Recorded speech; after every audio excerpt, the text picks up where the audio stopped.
오늘은 믿음과 현실 사이, 이런 제목의 말씀 함께 나누겠습니다. 우리나라 충청북도 진천군 이월면에 전해 내려오는 이런 이야기가 있습니다. 상당한 부자이면서 벼슬도 지낸 어떤 대감댁이 있었는데, 이 대감의 딸이 젊은 나이에 남편을 잃고 과부가 되어서 친정으로 돌아왔습니다. 이 아버지가 그런 딸이 너무 안쓰러웠죠. 별채에서 지내라 했는데 어느 밤에 그 별채를 지나가다 보니까 딸이 베개에다가 갓을 씌워놓고 옷을 입혀놓고서 그 베개와 이야기를 주고받고 있더라는 겁니다. 아마 죽은 남편이 그리웠던 모양입니다. 이 딸이 너무 불쌍해서 아버지가 하인을 불러서 이렇게 시킵니다. 장에 나가가지고 귀가 커다란 사람을 찾아오라라고 합니다. 하인의 장에 나가가지고 누가 귀가 큰가 가만히 살펴보니까 숯을 파는 총각의 귀가 손바닥만 합니다. 그를 데리고 대감집으로 돌아가지요. 영문도 모른 채 따라간 이 숯 총각은 이제 식사를 거하게 대접을 받고 대감이 직접 자기 몸을 씻겨주게 됩니다.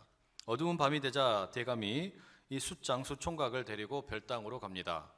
딸이 아버지 인기척을 느끼고 나오자 대감이 그냥 다짜고짜 총각을 방에 밀어놓고 문을 잠가버렸습니다. 밤새 무슨 일이 있었을까요? 모르겠습니다. 다음날 새벽에 이른 시간에 이 아버지가 다시 별당으로 찾아갑니다.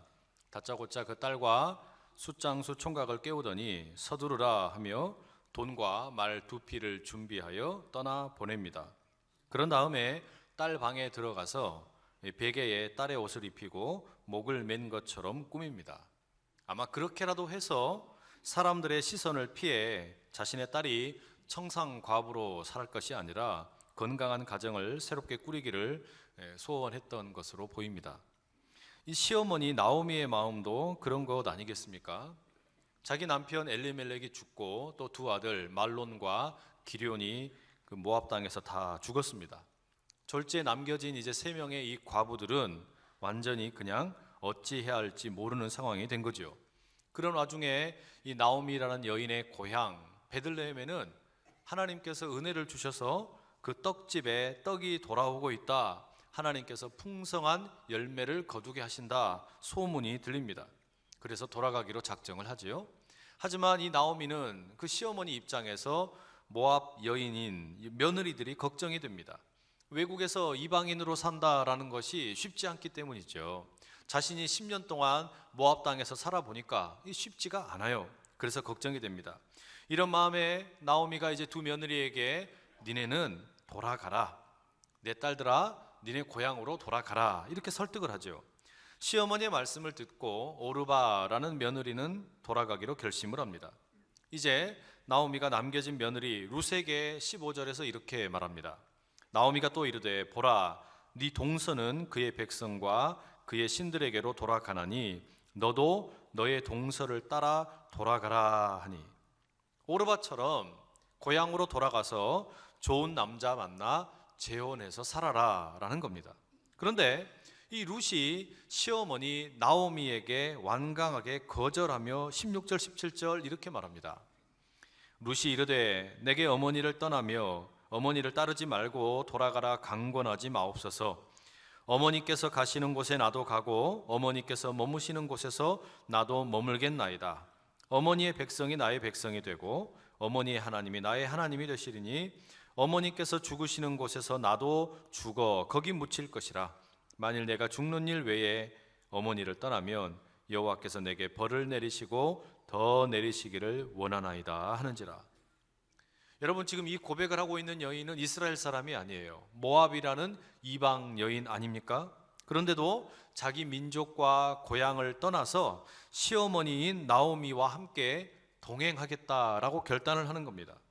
도대체 어떤 이유로 룻은 이렇게 참으로 어찌 보면은 무리한 고백을 하고 결단을 하고 있는 겁니까? 시어머니 나오미가 너무 착해서 그랬을까요? 아니면 나오미로부터 복음을 들었기 때문일까요? 아니면 죽은 남편이 자신에게 너무 사랑을 많이 베풀어줘서 그 사랑에 빚진 자였기 때문에 이렇게 했을까요? 잘 모르겠습니다. 그러나 한 가지 분명한 사실이 있다면 이건 단지 시어머니 나오미를 따르겠다라는 결단이 아니라 신앙 고백이라는 점입니다. 이 놀라운 사실은 이게 지금 이스라엘 사람이 고백하는 신앙이 아니라 외국 여인인 모압 여인 룻의 입술을 통해서 고백되는 사실이라는 점입니다. 여기에는 여러분 세 가지를 어머니와 함께 하겠다라는 고백이 나옵니다. 우선 장소를 함께 하겠다라고 말하죠. 어머니께서 가시는 곳에 나도 가겠습니다 라고 말합니다. 어디로 가든지 따라가겠다라는 말이죠. 게다가 어머니께서 머무시는 곳에 나도 함께 머물겠다라고 말합니다. 이건 여러분 마치 그 아브라함이 하나님의 부름을 받았을 때 갈 바를 알지 못하고 떠났더라라는 그 말이 생각나지 않습니까?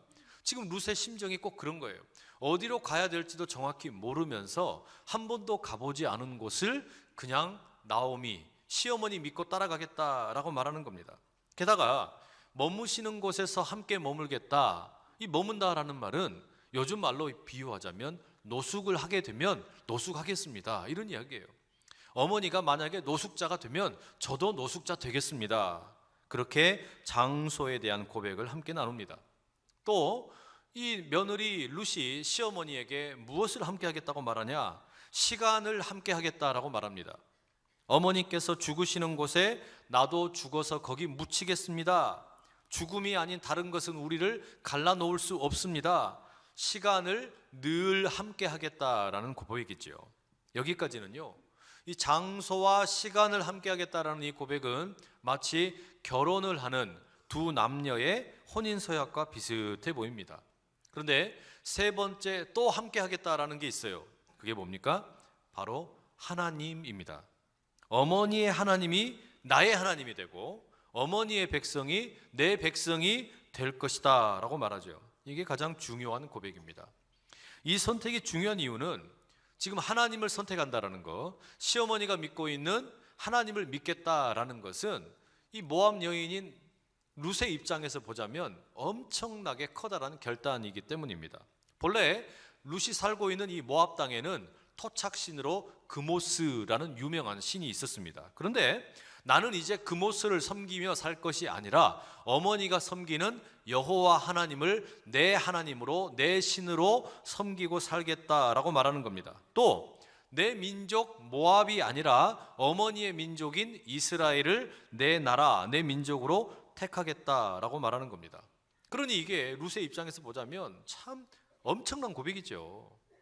어떤 신학자들은 만약에 이 룻기의 주인공이 룻이라면 그 이유는, 그 목적은 이 룻이라는 이 여인이 비록 모압 출신이지만 이런 아름다운 신앙의 고백을 했기 때문이다. 말하자면 그모스가 아니라 하나님을 선택한 믿음의 사람이다. 이걸 보여주기 위해서 룻기를 기록했다라고 말하는 분도 있습니다.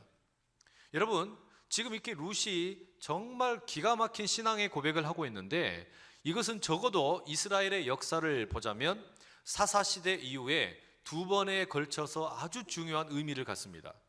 사사시대 이후에 다윗이라는 사람이 사울의 뒤를 이어서 두 번째 임금이 되지요. 그런데 다윗이 임금이 되고 난 다음에 주변의 사람들이 웅성웅성합니다. 왜냐하면 이 다윗의 집안의 내력을 보니까 이방 여인들이 조상으로 있는 거예요. 어떻게 이스라엘의 임금이 자기 나라 사람들의 조상이 아니라 다른 이방의 민족의 여인들이 조상이 될 수 있느냐, 이걸 가지고 비난을 하는 겁니다.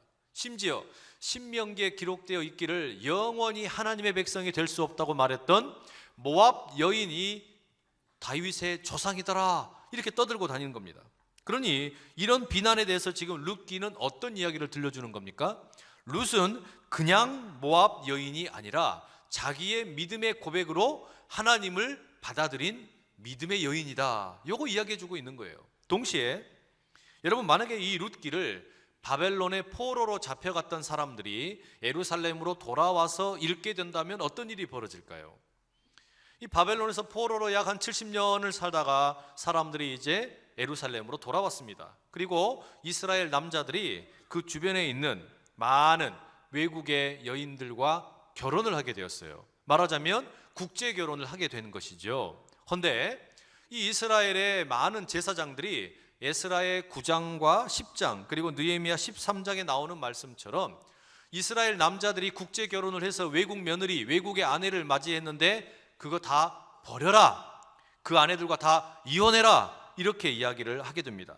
민족의 정체성이 흔들리고 있다, 우리 민족의 어떤 하나님에 대한 신앙이 흔들리고 있다, 이러면서 이방 여자들을 다 쫓아내라 라고 말합니다.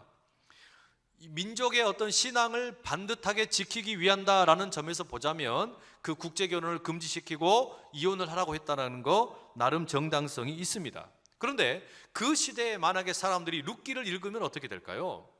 이방의 여인들을 쫓아내고 이혼을 하라라는 이 말이 완전히 역행하는 이야기가 되는 거 아니겠습니까? 늘 모든 외국 여성을 맞이하는 것이 다 나쁜 것은 아니다, 외국 여자가 다 나쁜 것은 아니다. 우리의 조상 다윗을 봐라. 다윗의 조상 중에는 룻이라는 그런 모함 여인도 있었다. 그 여인은 자기 스스로 신앙을 고백했다. 그러니 이런 이방 여인이지만 신앙을 고백하고 하나님의 백성이 되었다면 얼마나 훌륭한 사람이 될 수 있겠냐, 이런 어떤 뭐라고 할까요? 새로운 시각을 제안하고 있다라고 할 수 있습니다. 여러분, 이것은 또한 오늘 우리가 룻기를 읽을 때에도 상당한 도전을 줍니다.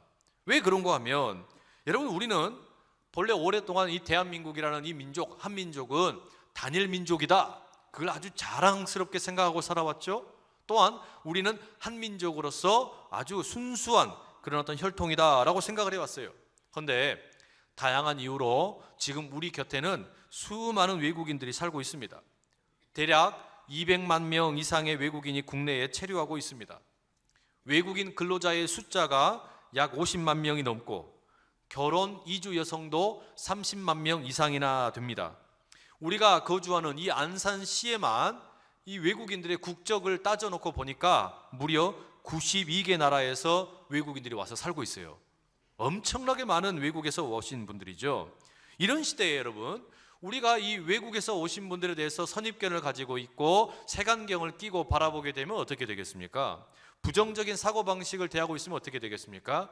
늘 하나가 되지 못하고 갈등이 있겠죠. 바로 그런 시대에 우리가 이 룻기를 읽는다라는 것은 대단히 신학적으로 새로운 시선을 가지라는 도전이 됩니다. 이 룻기는 우리로 하여금 한국을 제2의 고향으로 선택한 외국인들에 대해서 열린 마음을 가져라, 따뜻하게 그들을 대하라, 이런 강력한 촉구를 하고 있다라는 것이죠. 사랑하는 여러분, 예수 그리스도의 복음은 처음부터 이방인들에게 열려 있었습니다. 이스라엘 사람들만 복음을 받아들이고 살 것이 아니라, 구원받을 것이 아니라 이방의 사람이 되어도 괜찮다, 어떤 나라 출신이어도 괜찮다, 어떤 민족 사람이어도 괜찮다, 예수 그리스도를 주로 받아들이기만 하면, 하나님을 나의 하나님이라고 고백하기만 하면 그의 신분과 상관없이, 그의 민족과 상관없이 구원받을 수 있다. 여러분, 이게 우리가 믿는 복음 아닙니까? 사도행전 2장 21절에 누구든지 주의 이름을 부르는 자는 구원을 받으리라. 우리 주님의 이 음성이 오늘 우리 가운데서도 룻기를 통해서 동일하게 역사할 수 있기를 축복합니다. 이 시간에 우리는 출신과 상관없이, 민족과 상관없이, 나라와 상관없이 모두가 다 우리 주님을 받아들이는 순간에, 영접하는 순간에 주의 백성이 되는 아름다운 복이 임하는 것을 누리실 수 있기를 간절히 축복합니다. 여러분, 그렇게 지금 이제 믿음으로 시어머니 나오미와 함께 하겠다고 룻이 이제 결단을 하고 자기의 심정을 밝힙니다. 그러자 나오미가 더 이상 말을 할 수가 없어요. 너의 뜻이 정 그렇다면 할 수 없구나. 결국 시어머니 나오미와 이 며느리 룻은 과부가 되어서, 빈털터리가 되어서 자신들의 시간을 함께 공유하고 장소를 함께 공유하면서 모압 땅을 떠나 이제 베들레헴, 나오미의 고향으로 터벅터벅 길을 걷게 됩니다. 그리고 19절 말씀 이렇게 말하죠. 이에 그 두 사람이 베들레헴까지 갔더라. 베들레헴에 이를 때에 온 성읍이 그들로 말미암아 떠들며 이르기를 이가 나오미냐 하는지라. 드디어 그 그립고 그립던 베들레헴에 이 나오미가 도착을 하게 된 겁니다. 그러자 베들레헴에 모여있던 사람들, 그 동네 사람들이 나오미를 보고 다 발칵 뒤집혔어요. 10년 만에, 10년이 지난 세월 동안 한 번도 연락이 되지 않던 나오미가 돌아온 겁니다. 그러니 얼마나 궁금했겠습니까? 어찌 잘 살았냐, 무슨 일이 있었냐, 어떻게 지냈냐, 남편은 어디 있냐, 두 아들은 어디 있냐, 옆집에서 물어보고 앞집에서 물어보고 뒷집에서 물어보고 건넌 마을에서 물어보고 온 동네 사람들이 나오미에게 똑같은 질문을 계속해서 해대는 겁니다. 나오미가 순식간에 그 동네의 화제의 인물이 되고 요즘으로 비유하자면 인터넷 실시간 검색 순위 1위에 오르게 됩니다. 그럼 여러분, 이렇게 많은 사람들이 관심을 많이 가져주니까 이 나오미의 기분이 좋았을까요? 나오미가 아주 그냥 행복했겠습니까? 꼭 그렇지는 않았을 거예요. 왜냐하면 나오미와 룻 두 사람이 이제 믿음으로 결단하고 고향으로 돌아가겠다, 이 베들레헴으로 가겠다 해서 오기는 왔는데 와서 보니까 자기 자신을 가리켜서 나오미야 10년 만에 만나서 반갑다 이렇게 이야기하는 그 사람들의 자기를 부르는 목소리조차도 버겁습니다. 왜 그렇습니까? 10년 전에는 자기랑 비슷하게 살았던 친구들이 10년이 지나서 보니까 너무 격차가 많이 벌어져 버린 거예요. 친구들은 남편도 멀쩡하게 살아있지, 얘들도 잘 되지, 또 부자가 되었지, 좋은 집에 살지, 좋은 차 타고 다니지, 이런 모습으로 떵떵거리고 살고 있는데 자기 형편은 어떻습니까? 모압 땅에 있을 때는 너무 힘겨웠는데 이제 베들레헴으로 딱 와서 보니까 비교가 되는 겁니다.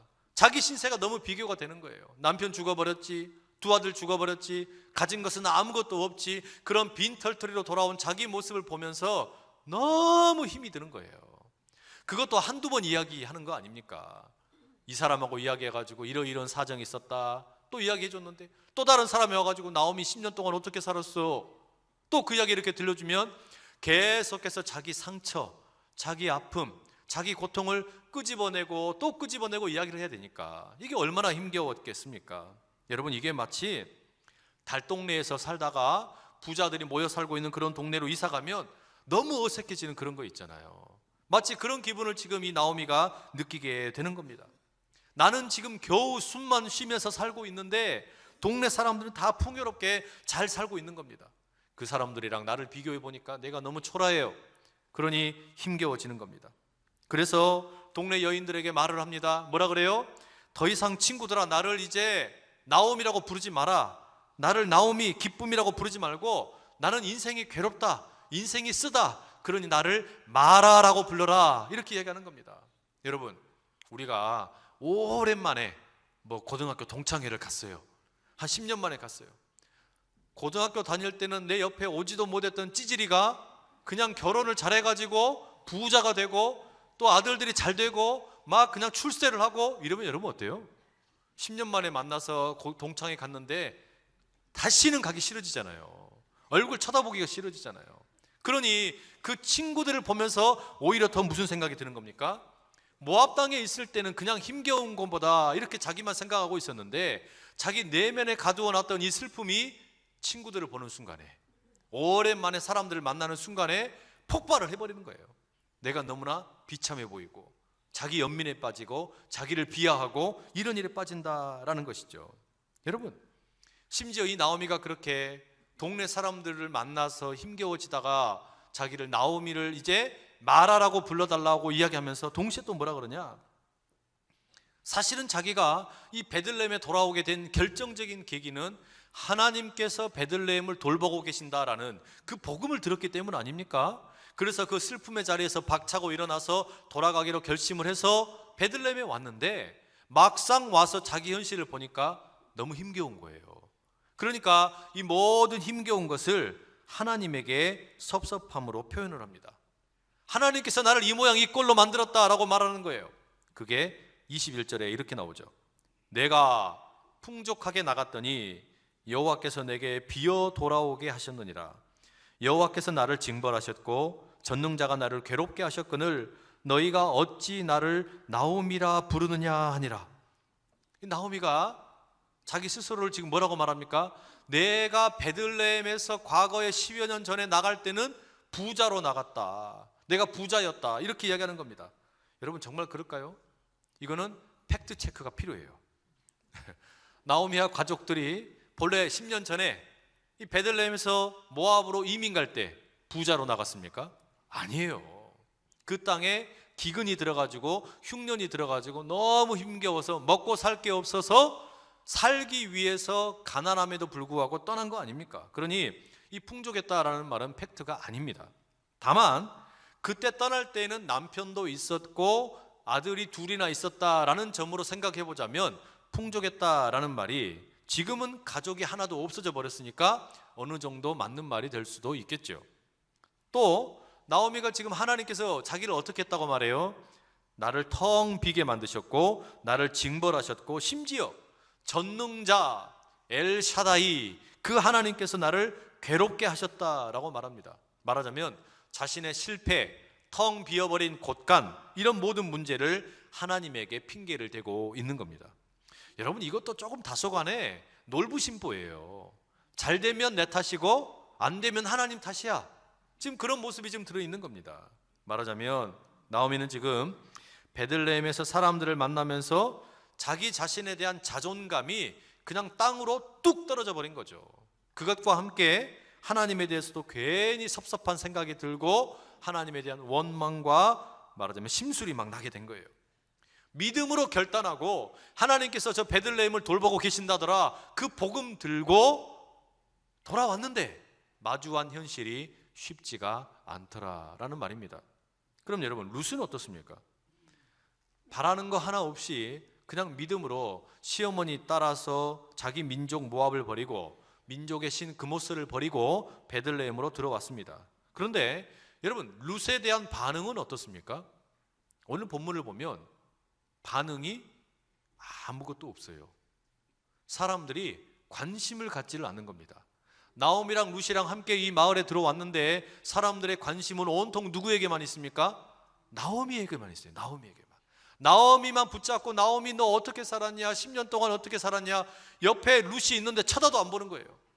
룻에 대해서는 전혀 관심이 없습니다. 철저하게 지금 이 룻은 소외되어 버린 겁니다. 드디어 내가 외국에 왔구나. 내가 지금 완전히 이방인이 되었구나. 모압 땅에 있을 때는 거기가 내 땅이었으니까 내 나라였으니까 내 민족이었으니까 편안했는데 베들레헴으로 오니까 자기가 완전히 순식간에 소외됨을 느끼는 겁니다. 심지어 시어머니 나오미도 지금 이 며느리 룻을 별로 배려하는 것 같지가 않아요. 물론 남편이나 두 아들을 잃어버려서 그 빈자리가 채워지지는 않겠지만 며느리가 그렇게 열심히 최선을 다해서 자기를 돌봐주고 결심하고 여기까지 따라와 주었는데 별로 배려하는 것 같지가 않아요. 그래서일까요? 22절 앞부분에 보면 이렇게 말합니다. 나오미가 모압 지방에서 그의 며느리 모압 여인 룻과 함께 돌아왔는데 룻에 대해서 성경에 기록하기를 뭐라 그러냐면 처음으로 모압 여인 룻 이렇게 이야기를 합니다.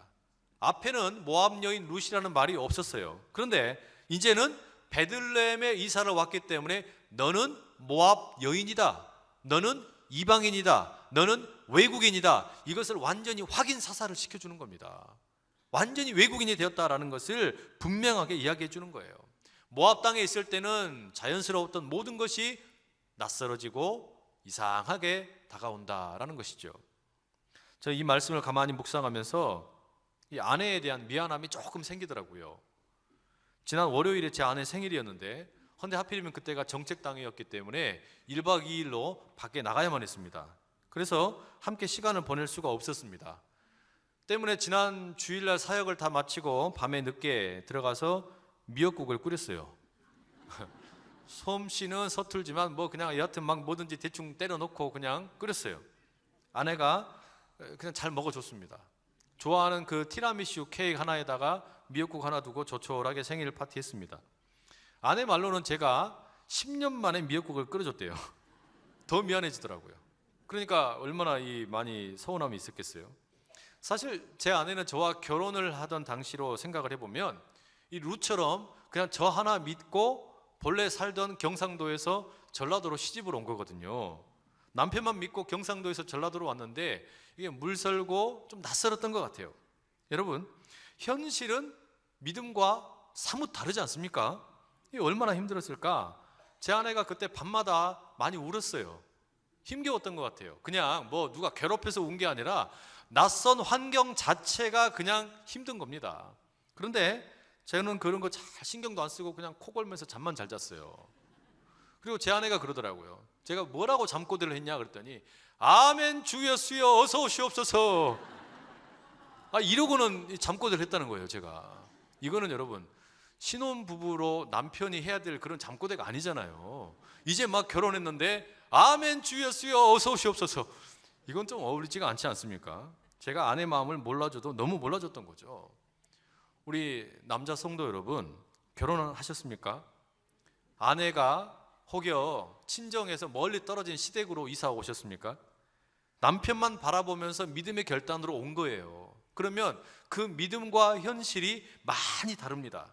마치 외국의 이방인처럼 느껴질 수 있어요.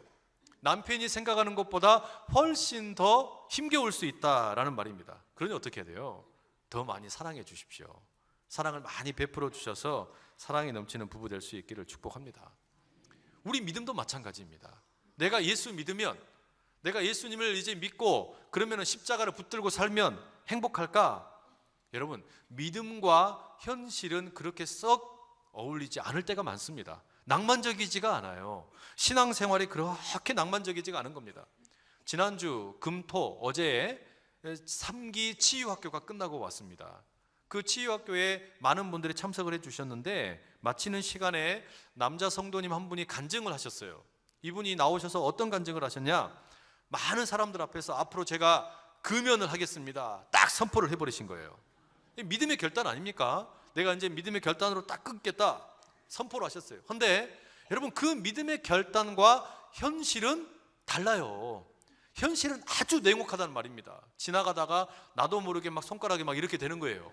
그리고 담배 향기만 맡아도, 냄새만 맡아도 막 유혹이 옵니다. 막 그냥 온 몸이 막 반응을 하는 겁니다. 지금 여러분, 나오미와 룻은 무슨 다른 이유 때문이 아니라 믿음 때문에 그 모압 땅에서 베들레헴으로 돌아가기로 결단한 거 아닙니까?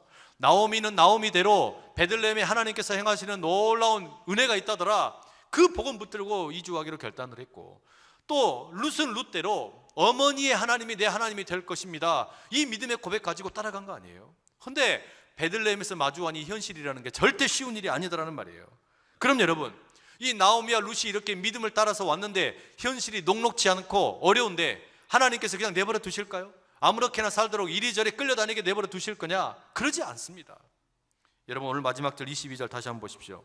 나오미가 모압 지방에서 그의 며느리 모압 여인 룻과 함께 돌아왔는데 그들이 보리 추수 시작할 때에 베들레헴에 이르렀더라.